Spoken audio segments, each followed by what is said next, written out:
En otro episodio de Stream 56 ha salido esta noticia que el Banco Central de Reserva, Chris, a verlo, bajas un poquito, dice que ha revelado que para que un peruano tenga una casa debe trabajar 12 años y medio sin parar, sin enfermarse, sin tener ninguna contingencia y dar todo su sueldo en íntegro, que son más o menos, en este caso hipotético, en este promedio de 3.700 soles. 3.700 soles, ¿ya? Que ahí ya estamos haciendo una valla para muchos peruanos y su sueldo en íntegro debe destinarse solamente para adquirir su vivienda. Entonces, como tú decías, Santos, ese es un ideal imposible.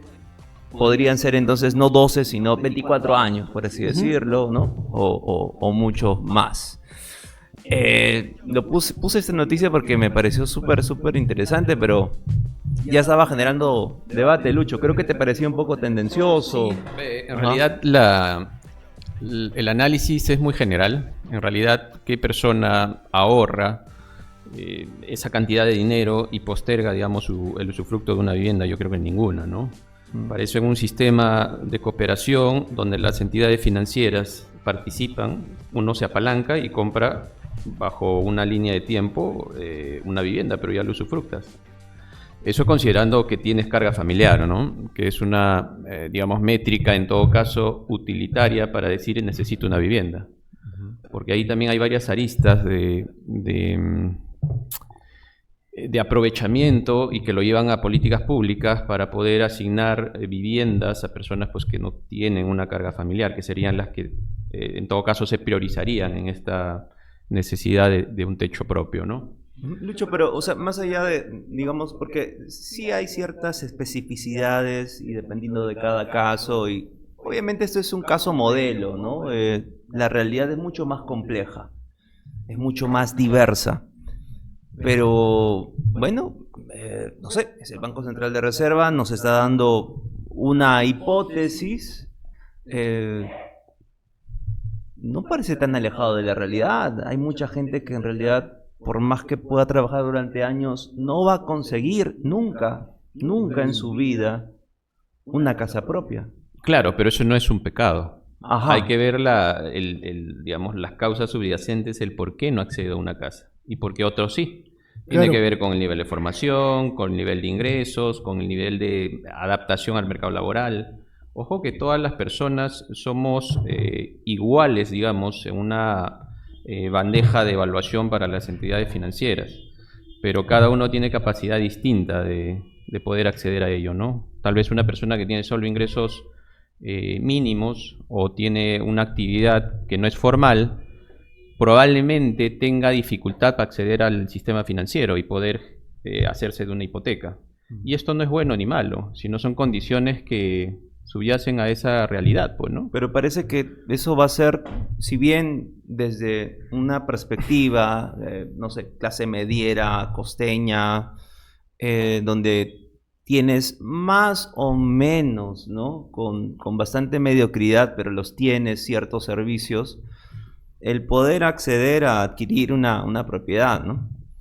Pero parece un tanto lejano que eso pueda extrapolarse a todos los estratos sociales, entendiendo que pues, la clase media apenas es una parte de la población, la mayoría es de clase media para abajo, ¿no? Entonces prácticamente va a ser imposible porque hay ciertos vallados, no solamente económicos, sino también estructurales. O sea, desde una lógica, decir, oye, una persona que gana 3.700 soles al mes, que no es poca cosa, le va a llevar... Que es un sueldo disculpa, José, que es un sueldo de un profesor nombrado, digamos, tal vez sea un sueldo de un asistente judicial, fiscal,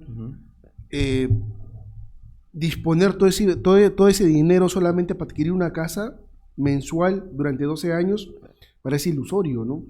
Esta cantidad podría ser para una persona que gane 6.000, 7.000 soles, que estamos hablando ya no de una clase media, sino alta hacia arriba, ¿no? Claro. Entonces, claro, y entiendo que también esto, entiendo que BCR ha hecho un estudio y debe haber lugares, ¿no? También dependiendo de los lugares, también del costo del metro cuadrado del terreno también, ¿no? Pero sí, si bien es cierto, el derecho a la vivienda es un derecho constitucional, pero no todos tenemos una vivienda digna, ¿no? O sea, sería interesante, por ejemplo, hacer un estudio acá en Ica, José.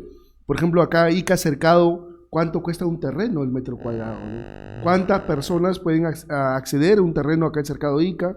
O otra, creo que aquí el mayor precio es en residencial La Angostura, por ejemplo. No. Me parece, ¿no? Digo.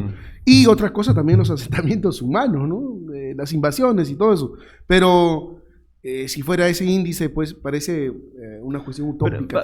Parece que hay mucha especulación dentro de este mercado inmobiliario. Además también bueno, y esto se ha visto, por ejemplo, no sé, en Patás y en otros lugares donde hay cierta economía informal y muchas veces ilegal que va lavando su dinero en este tipo de operaciones, ¿no? Entonces hay mucha especulación y realmente hace ver de que no existe la forma de que un peruano, de que una peruana trabajando honradamente, respetando el sistema, pueda adquirir y tener una vivienda que esté a su nombre.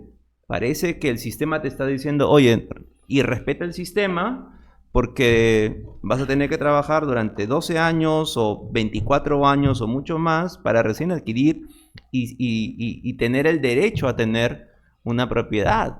Claro, pero el análisis que hace el BCR o la deducción o la conclusión que hace la República en esta noticia es que el costo promedio de las viviendas son 400.000 y pico, y eso dividido entre un ingreso promedio de 3.700 íntegro, tendría que pagar o ahorrar en todo caso 12 años. Lo que está diciendo es que trabajes 12 años, no te la gastes y ya vas a tener tu casa cuando tengas, pues, una persona que 25, cuando tengas 37 años.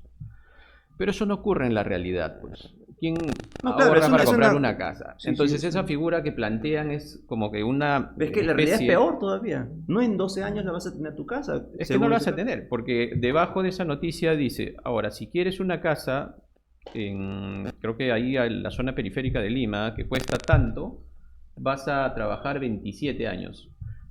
Pero eso no es la realidad en el sentido de que uno no espera usufructuar una vivienda si tiene ingresos, porque existe la palanca financiera, pues que el banco compra la casa, tú ponesla en garantía y comienzas a disfrutar, digamos, de esa vivienda. Claro. Ahora. Pero ahí acabas pagando más. Evidentemente, es que en toda tu vida te acabas. Yo conozco personas que tienen 60 años y sigue pagando su casa. Ay, ay, ay. No, pero ¿de qué fecha? ¿A qué fecha? Hace 20 años. Hay créditos de 20 claro, años. ¿no? Hay créditos de 10, 15, 20. Estamos de acuerdo. Pero la ventaja es que tú usufructas la vivienda desde hoy. Desde no, pero claro, aparentemente es una ventaja, pero siempre saca pues lo suyo las empresas de construcción, pues, ¿no? Evidentemente, porque es un negocio. Pues, claro, ¿no? Si es que siempre la víctima va a ser la persona. ¿Pero víctima por qué? Porque es una transacción no es libre. Que sea víctima, digamos que no sea víctima, pero al menos acaba esforzándose más y pagando más de lo debido. Pues. Y aquí...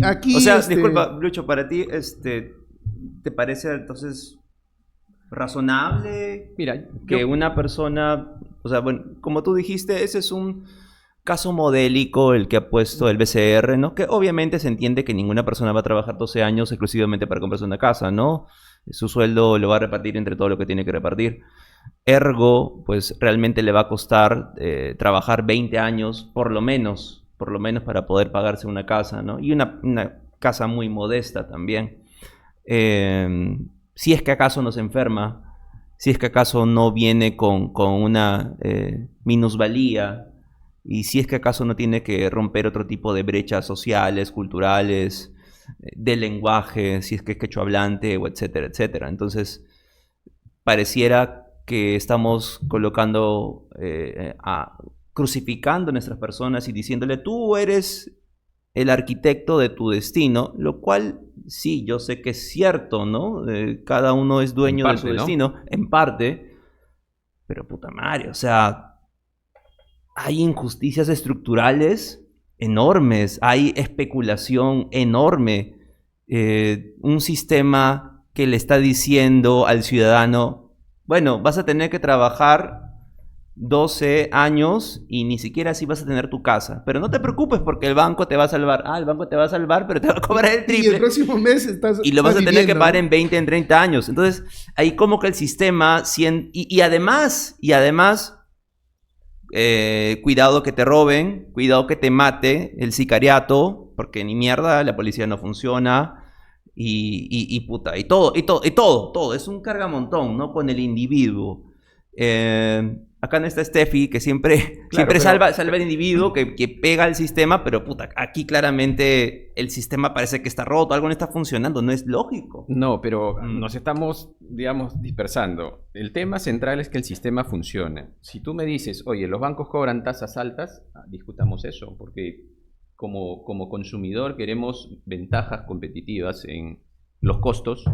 Tal vez que el costo de una vivienda en 20 años no se duplique, sino que sea al 60%, ¿no? Cosas como esas sí es discutible, pero que el modelo funciona, porque te permite acceder a una vivienda a temprana edad, o al menos cuando tú sustentas que tienes ingresos, y no tienes que esperar a tener los fondos de aquí a 10, 20 años y recién tener una casa. O ¿no? Nunca lo tengas, ¿no?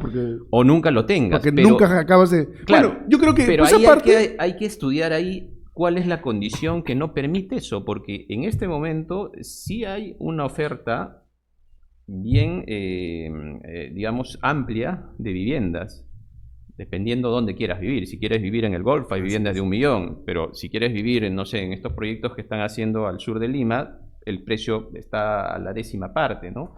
Lo mismo, si quieres vivir en, no sé, en La Angostura, en Puente Blanco, San Isidro, el costo va a estar elevado, pero si te vas a La Tinguiña, te vas a Parcona o te vas a Los Aquijes, donde están haciendo proyectos, los costos bajan. Yo viví en La Tinguiña, como para poner en una anécdota, y siempre me gustó La Tinguiña, ¿ya? No, acá, yo soy de La Tinguiña. Siempre me ha gustado porque yo iba y antes mi abuela vivía ahí. Y no sé, también me parece eufónico la palabra tinguiña, ¿no? La palabra tinguiña significa encuentro, que era el lugar de encuentro, ¿no? Y de Tinquina. Tinquina. Ajá. Claro. Y ya pues viví un tiempo ahí, muy bonito. Pero pues tenía otros amigos y decían, puta, ¿te vas a ir a vivir a Tinguiña? O sea... ¿qué pasa contigo, no? Entonces, o sea, loco. Como que veían que había un down, ¿no? Había como bajado. Entonces dije, son huevadas, ¿no? Y como que estamos un poco complejados, ¿no? Pero es cuestión de cada uno. Pues uno maneja sus demonios, sus complejos, ¿no? Claro, yo creo que la vivienda... Sería bacán vivir en Los Aquijes o en Tate, por ejemplo. Claro. Sería bacán. No, pero claro, la vivienda... Nuevo. Claro, la vivienda es de acuerdo a la capacidad de ingreso de cada persona. Indudablemente yo quisiera vivir en la residencial o en La Molina o qué sé yo, pero si no tengo la economía, pues no puedo, pues indudablemente. Pero lo que se quiere es que al menos... el peruano promedio tenga acceso a vivienda, derecho a vivienda, sea donde sea, pero que tenga un techo, ¿no? No que viva siempre en alquiler o que siempre viva... Que no está mal también, exacto, pero no toda la vida, pues, ¿no? Exacto, pero yo creo que ahí hay un problema estructural, sí, pero en tema de cultura financiera, que es un tema que hace... 1 mes, 2 meses creo tuve la oportunidad de intercambiar opiniones con otro compañero que tiene una visión un poquito más equilibrada a que las formas en las que la educación se imparte a los jóvenes es más para moldearlos a una estructura como que mecanizada, y que si te meten eso en la cabeza vas a ser una pieza más del engranaje manejado, digamos, por mentes superiores. Pero no se da cuenta que esta cultura financiera que se propuso, no sé si eso llegó a concretarse o no, pero se estaba proponiendo en el Congreso darle como parte de la currícula a los jóvenes, ¿no? Sobre todo los que están culminando la secundaria, algunas herramientas educativas en cuanto a cómo administrar su dinero, cómo pensar en ese proyecto de vida personal o familiar y comenzar a tomar estrategias básicas que sí existen. Y eso es un aprendizaje que constantemente te da la necesidad en el desarrollo propio de tu carrera, Sí, ¿no? sí. Pero no, los jóvenes de hoy no tienen, los jóvenes de hoy están más ensimismados en vivir el presente. Esta famosa frase del poema de Walter White, Carpe Diem, ¿no? Vivir el ahora y no el mañana. O Y la de muchos Susy dicen, Díaz, pues. La de Susy vive Díaz. la vida, que la vida te diga. No, pero Carpe pero- Diem se refiere a otra cosa, ¿no? Claro, pero no, digamos, rumiando tu Se dice, futuro, ¿no? aprovecha el día y Porque el pasado puedes... de Carpe Diem, ¿no? Porque Ah, puedes, y mente- esta mente manera filósofo popular. un poco hedonista que tenemos hoy en día es, oye, aprovecha tu juventud, viaja, disfruta, que cuando seas más grande, ya todo vas a ver que se te pasó los años y no tienes oportunidad de haber disfrutado cuando eras joven. Al contrario, es el momento de capitalizar, el momento de capitalizar en conocimiento, Bien dicho, bien dicho. en Claro, educación, economía. 10 años ahorro. de sacrificio, ¿no? Y, Llegas a tus y 35, 30 años de claro, disfrute, ¿no? O sea, Es tiempo de aullar. yo no niego, o sea, puta, el hecho de que eres responsable de lo que te toca, ¿no? Pero de las circunstancias en las que naciste, o sea, no, pues, ¿no? O sea, hay realidades muy duras, muy Sí, duras, ¿no? Sí. Totalmente. Por ejemplo, estoy leyendo, claro, el interés, por ejemplo, de la TEA aquí en Perú es del 9 al 11%, pero en Chile y en Colombia aproximadamente del 5 al 7%, ¿no? Entonces es más bajo, los intereses son más bajos en otros países. En Perú es alto a comparación de otros países en Latam. Y una cosa también que jode para que una persona pueda tener su vivienda son la infraestructura circundante como los servicios, agua, desagüe, pistas. O sea, si tuvieras eso, por lo menos se hace más fácil construir las viviendas. Eso hablando de un terreno propio, ¿no? Ajá. Habría Claro. menos especulación. Porque, por ejemplo, ahora todos quieren comprar un departamento en el cual vivas como un condominio, tienes seguridad, ¿no? Tienes que pagar tu seguridad. O vives en urbanizaciones cerradas también, ¿no? Entonces, pero eso tiene un coste, ¿no? Entonces, yendo al llano, yendo a donde está el ciudadano promedio que no puede acceder a esto, entonces hay ahí un problema. Pero sí me parece también importante rescatar que esa es la realidad, pues está jodida, está rota. Sí, o sea, hay Pero cosas, también tenemos medidas que podemos hacer, como tú dices, educación financiera. hay cosas Sí. que se pueden mejorar, pero no, digamos, la forma, la mecánica, no es que no funcione. Podemos buscar mejor así. Ahora, las tasas de interés tienen una estructura variable en realidad, porque la tasa de referencia que tenemos actualmente, que la que fija el costo del dinero, está en 4.5. Esa es la tasa más baja de Latinoamérica, porque tenemos una inflación meta de 3%. Entonces, sobre esa tasa es la que los bancos ponen su spread, su margen de ganancia y el riesgo que implica prestarle, no sé, pues a alguien que tiene patrimonio que puede respaldar con unos buenos flujos que una persona que pues no los tiene y su dinero es un poco negro, ¿no? O que no tiene una canalización conocida. Entonces ahí se la juegan los bancos, ¿no? Ese riesgo maneja. ¿Por qué te da una tasa a ti del 8 y por qué a tu compañero le da una tasa del 15? Ese es el riesgo. Que es mucho, es discutible en realidad, ¿no? O sea, yo creo que una economía más formal que maneje información y que sea más predecible va a tener mejores condiciones de negociación que una persona que no las tiene. Yo quiero que, bueno, ustedes dos son dos hombres ya hechos y derechos, ya, que más o menos han sorteado las cosas en la vida, ¿no? El programa también, a veces lo escuchan los jóvenes. Tú hablabas acerca de recomendaciones en el aspecto financiero, ¿no? ¿Qué recomendaciones? Porque este es un problema que más atañe a los jóvenes, ¿no? Que luego ven, oye, quiero adquirir mi casa, recién he terminado mi carrera o estoy empezando mi carrera, ¿no? ¿Cuáles serían para ustedes esos consejos, esos tips o esos principios que las personas, los jóvenes tendrían que seguir si es que quieren paso a paso ir construyendo pues un capital financiero? Que es importante. Hablar de dinero es muy importante, ¿no? ¿Cómo ir más o menos construyendo una economía sólida desde sus pareceres? De la experiencia. Desde la experiencia de ustedes. Bueno, lo primero que tiene que hacer pues es un ingreso casi fijo, ¿no? Que fluctúe en un intervalo en que tengas para pagar tus servicios básicos, tu alimentación y si tienes familia, la educación de tus hijos, ¿no? Y indudablemente determinar una cantidad para ir adquiriendo una propiedad, porque no hay nada mejor que adquirir un predio, ¿no?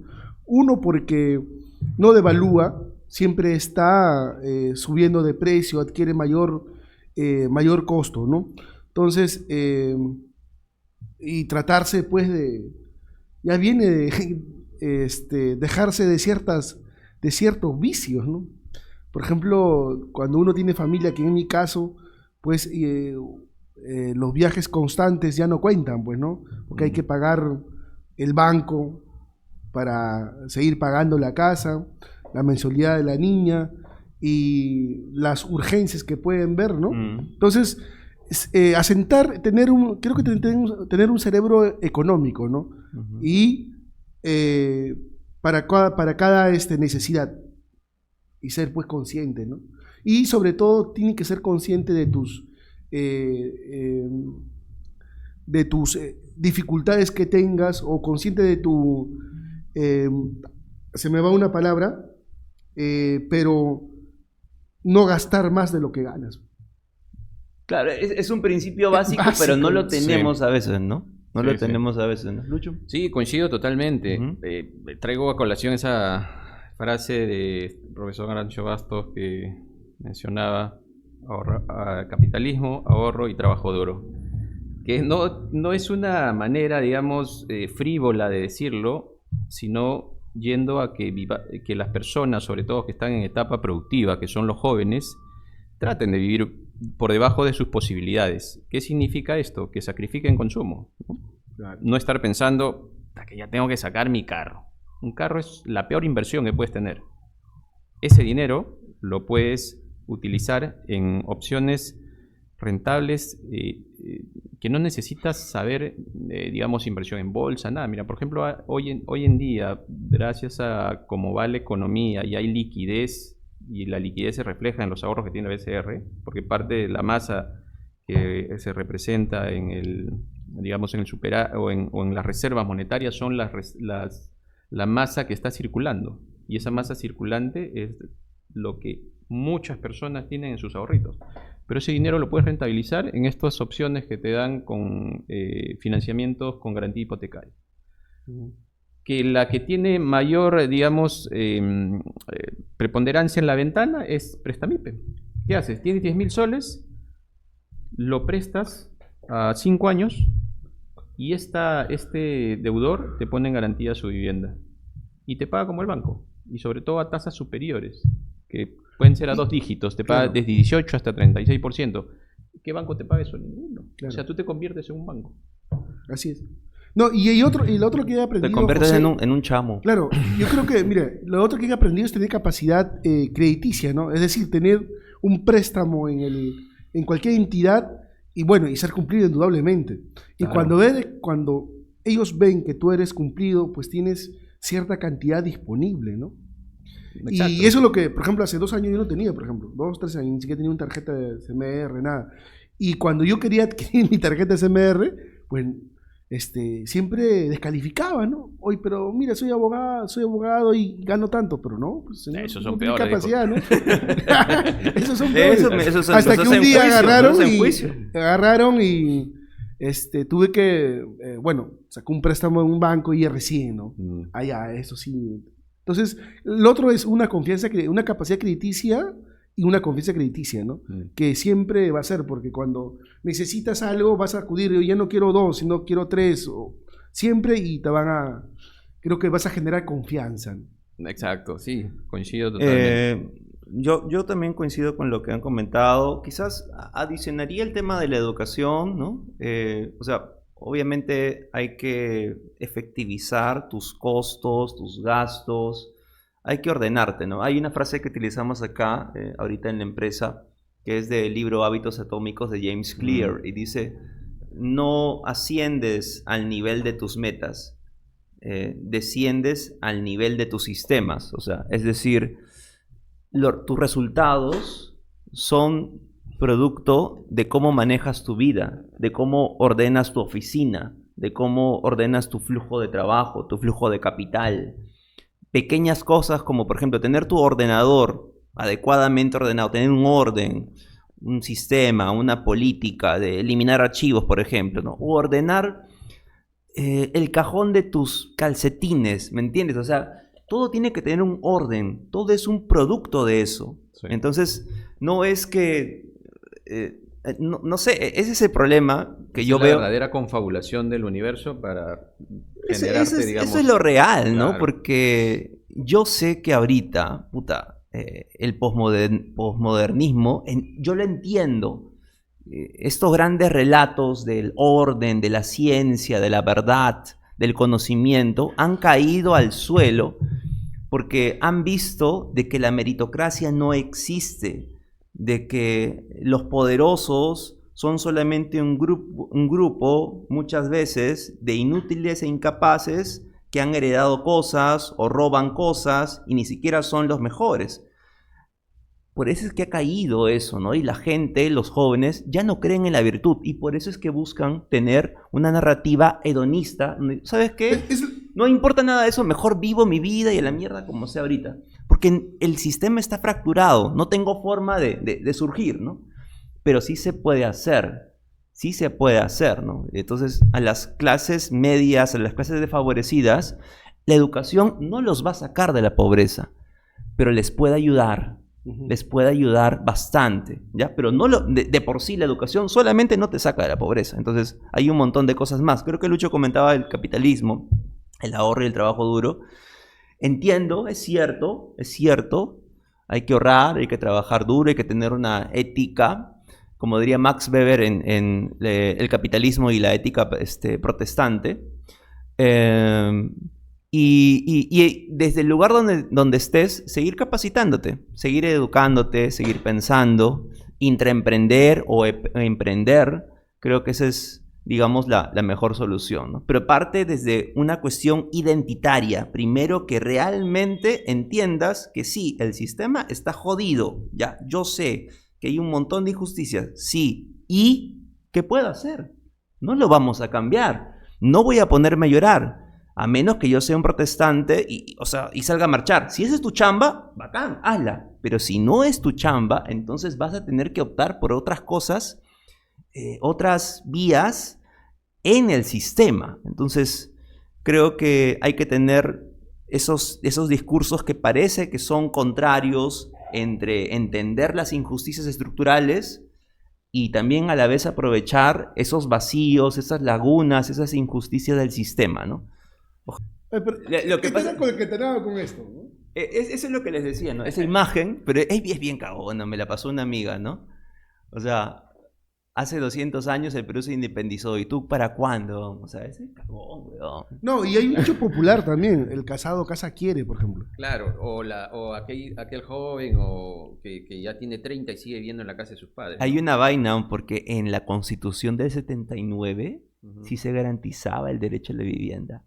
Pero en esta Constitución del 93 no.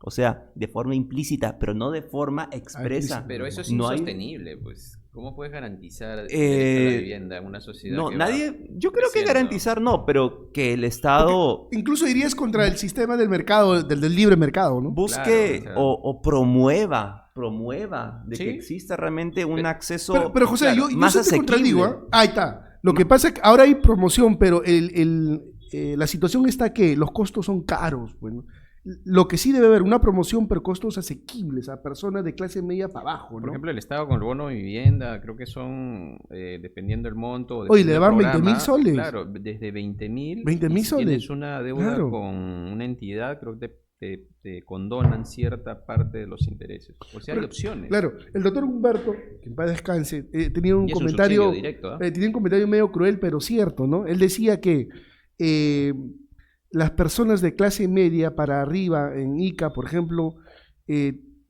tenían menos posibilidad de acceso a la vivienda. ¿Por qué? Porque todo salía de su bolsillo, ¿no? En cambio, la gente pobre que emigraba de otros lugares, invadía un arenal Tenía su predio y encima le daban 20.000 soles. Encima pedía agua y desagüe. ¿Qué sucede también? Claro. Mientras comes ratas, como hay el autor de Montacerdos, que fue tu profesor del taller de cuentos. No Ya. ha sido. Hay un cuento que se llama Crowell Jara. Ajá, Cromwell Jara, en un cuento Montacerdos hermoso y que me ha hecho llorar. Es un cuento hermoso. Pero también es un cuento hermoso, pero también contradictorio, porque mira, ajá. él supuestamente en su pobreza comía ratas, pero lo freía con aceite. ¿De dónde saca el aceite? Ahora sí, deja de llorar. Es que no has analizado, pe. No has analizado. Es como que me digas, no soy pobre porque tengo una vacinica, huevón. No jodas, hombre. No, pero, o sea, si eras pobre, ¿dónde sacabas el aceite para freír la rata, huevón? ¿Lo robabas? ¿Lo robabas? Bueno, no lo dice en el cuento, pues. ¿no? Pero hay bueno, un montón de estamos gente. analizando Yo el he cuento, conocido, pues. y ustedes habrán conocido, gente que no ha tenido y amigos que robaban. Han robado para sobrevivir. No, ¿Y pero acaso estamos hablando nuestros- en el contexto del cuento, ¿no? Yo creo que hay muchas cositas que decir, ¿no? Pero... Pocoyo se llama, creo, el personaje, creo. Pero, por ejemplo, él lo robaba. Pocoyo no es Creo- un personaje de televisión, weón. creo- Está cagado. Algo. Pocoyo, weón. ¿Cómo Déjame se buscar el Pocoyo, nombre. weón? Déjame buscar el nombre del personaje este. Dios mío, Pero eso algo ya, con- ya te ganaste tu reel, weón. Ya. Pocoyo. Poco. Ya, bueno, es interesante, ¿no? Para concluir, sí, la realidad es jodida, pero creo que hay que ahorrar, hay que trabajar duro, estoy de acuerdo en ese aspecto, pero, puta, o sea, no hay que desresponsabilizar al sistema y todo lo que está pasando. Hay una gran especulación, es cierto, hay subsidios por un lado, pero hay prescripciones adquisitivas por otro lado, contratos truchos con el gobierno, gente que se hace rica por un lado, y lamentablemente, yo claro. sé que o sea, vamos a llegar a ese dogma Montaigne, creo que hablaba Gersi, ¿no? Donde decían, oye, el rico es rico porque hace el pobre pobre, ¿no? Pero obviamente también eso ya es un extremo. Definitivamente, si un flujo de capital se va por un lado, es que esto hace que encarezcan ciertas propiedades, que ciertas posiciones se establezcan más, y eso en detrimento hace que también otras clases populares se vean desfavorecidas, ¿no? Así que la realidad es un tanto más compleja, así que... Sí, definitivamente tiene sus fallas, Mm. porque finalmente son personas, son seres humanos como nosotros, que tienen muchos espacios de poder corromperse, etcétera, etcétera, ¿no? Pero de que haya este modelo dado mayor bienestar a la población y a la sociedad y al mundo entero, sí lo ha dado. Esa, digamos, forma Mira, yo le creo a Lucho porque no es ascendente- fujimorista, le creo. ascendente. Y es cierto, claro. Pregúntale si ha votado por Keiko. No sé, pues no. Bueno, el hombre es ya. inteligente, no creo que vote por Keiko. No, Pero no. es cierto, o sea, el modelo económico peruano ha dado esas oportunidades. Claro. Y disculpa que te corte, ahora que me acuerdo es Yococo, ¿no? Algo de Pocoyo, pero es Yococo, el personaje este. Ay, ay. Ahora, mira, volviendo a esos terrenos. Mucho mira, está viendo con Julita, pues, la tele, ¿no? Es el papá. Mira, el papá. ahora, Compréndese, te disculpamos. hablando de esto de la propiedad, he estado leyendo el libro de César. Mira, como un libro de poesía se presta para eso, ¿no? Tiene un libro un poema que se llama Tierra Prometida. Él dice, en la Tierra Prometida hay 3 tipos de pobres, dice. Los que son, los que crees que son y los que nunca serán. Y te resumido todo, pues, ¿no? Hay en realidad gente que sí lo necesita y invade, ¿no? Pero hay gente que teniendo casas en el centro va e invade. Y hay gente, peores todavía, que son que se presta para la cuestión de este tráfico de terreno, ¿no? Claro. Mira, y vamos también... Por eso en ese contexto no cabe este cliché de la vivienda digna. Así Porque es. hay personas y jóvenes que tienen ese tipo de comportamiento. Hay una, digamos, invasión a la altura de la Tinguiña, tienen su terreno. Hay una en la expansión, tienen su terreno. Y los conozco. Así Tienen es. 3 terrenos, pero son jóvenes. Tienen 3 25 mira, años. un padre que tiene 3 hijos, ya los 3 tienen terreno ya. Y unos más para luego venderlo. Lo adquirieron a 2.000 soles y lo venden a 20.000 soles. Ese es ¿ya? el poco esfuerzo. Así es. Mira, y el otro, por ejemplo, yo conozco caso directo, un tío pituco que vivía residencial en San Carlos, venía al estudio donde estaba el doctor Humberto, y él era bien perspicaz, o sea, iba a los registros públicos, las pampas de Yauca, si estaban escritos a nombre de alguien, ¿no? Y veía, no, está libre, está del Estado, listo, pum, iba. ¿Ya está? 10 hectáreas, 20 hectáreas. Se convertía, posesionaba, certificado, escritura, listo, ya, yo soy dueño, se acabó. Legal, todo legal. Todo legal.